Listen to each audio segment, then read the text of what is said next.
Hit and run कायद्यात सरकारने सर्वच वाहन चालकांना दोषी ठरवू नये. मराठवाडा अर्थ मूव्हिंग संघटनेचे निवेदन. मराठवाडा अर्थ मूव्हिंग संघटनेच्या वतीने नांदेड जिल्हाधिकारी कार्यालयामार्फत शासनास निवेदन देण्यात आले. हिट अँड रन या कायद्यात हायवा, छोटे टिपर, जेसीबी मशीन आणि अर्थवर्कमधील वाहन चालक यांच्यासह लहान वाहन चालकांना दोषी ठरवू नये. या कायद्यामुळे मोठी उपासमारीची वेळ वाहन चालकांवर येत आहे. या कायद्यामुळे वाहन चालकांमध्ये भीतीचे वातावरण निर्माण झाल्याने वाहन चालक काम करण्यास तयार नाहीत. उद्योजकांनी अर्थवर्क व्यवसायात मोठ्या प्रमाणात कर्ज काढून उद्योग उभा केला आहे. सरकारच्या या कायद्यामुळे त्यांच्यावर मोठे परिणाम झाले असून सरकारने कायद्यात बदल करून छोट्या मोठ्या ग्रामीण भागातील वाहन चालकांना तसेच अर्थवर्कमधील वाहन चालकांना यातून वगळण्यात यावे अशी विनंती अर्थ मूव्हिंग संघटनेच्या वतीने निवेदनाद्वारे करण्यात आली. अन्यथा मराठवाडा अर्थ मूव्हिंग संघटनेच्या वतीने महाराष्ट्रभर आंदोलन करण्यात येईल असा इशारा देखील देण्यात आला. लोकनायक न्यूजकरिता मनोज मनपूर्वे, नांदेड. अधिकारी कार्यालयात एक निवेदन दिलं. हा निवेदनाचा संदर्भ काय होता?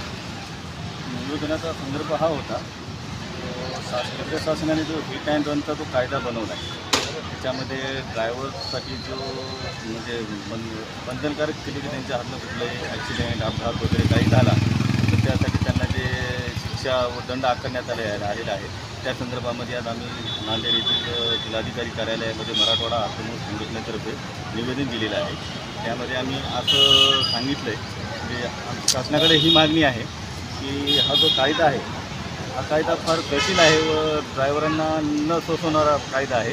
त्यामुळे काय होतं माहिती आहे का, आमच्या संघटनेच्या मशीन असतील किंवा JCB असतील, JCBला सुद्धा ड्रायव्हर असतो, हायवा असतील, टिपर असतील, टिपरला ड्रायव्हर असतो. तर ती चालक लोक जे आहेत या कायद्यामुळे कामाला येण्यासाठी टाळाटाळ करत आहेत. तर ते टाळाटाळ टाळण्यासाठी या कायद्यामध्ये आमची लोकं जे आहेत जे अर्थवर्कमध्ये जी येतात साधनं वाहन त्यांना वगळण्यात यावी. जवळपास सर्वच ड्रायव्हरांना याच्यातून वगळण्यात यावी. कारण ही कामं तर जवळपास शासनाची कामं चालतात व शेतीची कामं चालतात ते. त्याच्यामध्ये या कायद्याची आवश्यकता नाही. त्याच्यामध्ये या हिट अँड रन कायद्यामधून आमची अशी मागणी आहे की हायवा ड्रायव्हर, हायवाचे आणि त्याच्यानंतर JCBचे ड्रायव्हर छोटे टिपर असतील त्यांना वगळण्यात यावे. बाकी जे काय आहे ते शासनाने याचा निर्णय घ्यावा लवकरात लवकर. अन्यथा याच्यामध्ये आम्ही असं आंदोलनाचा इशारा दिलेला आहे. ह्या कायद्याचा पास त्यांनी तसंच चालू ठेवला तर मशीन मालकांवर, हायवा मालकांवर उपासमारीची वेळ होईल. कारण लोक कामाला यायला तयारच नाहीत. कारण ड्रायव्हर कधी म्हणजे ड्रायव्हरची करणारच नाहीत ना लोक याच्यामुळे. या कायद्यामुळे कोणी चालवायला तयारच नाहीत गाड्या, मशीन.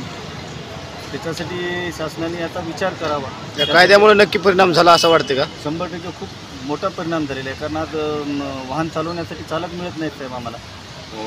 कारण वाहनं जी घेतलेली आहेत ती कर्ज काढून घेतलेली आहेत. ती कर्ज कशी फिरणार? चालले तरच कर्ज फिरतील ना. चालक यायला तयारच नाही त्याच्यामुळे. चालक जर यायला तयार नसतील तर कर्ज कसे फिरणार? बरं, या कायद्यामध्ये पुढील काही नाही घटना दुरुस्ती झाल्यास तुम्ही काय निर्देश करा, पुढील काय उपाय करणार?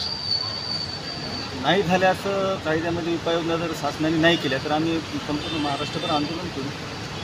आमच्याकडून जितके होती म्हणजे जवळपास आंदोलनाचा आम्ही इशारा दिलेला आहे. आता तर आमची सुरुवात झालेली आहे. कारण आम्ही आता आज निवेदन दिलेलं आहे. त्याच्यानंतर आता काय येते त्याच्यामध्ये आम्ही बघू, पुढचं रूपरेषा ठरवू याच्यामध्ये काय करायचं ते. तुम्ही या संघटनेचे कोण आहात? मी जिल्हाध्यक्ष आहे, बालाजी पाटील साहेब. लोकनायक न्यूज.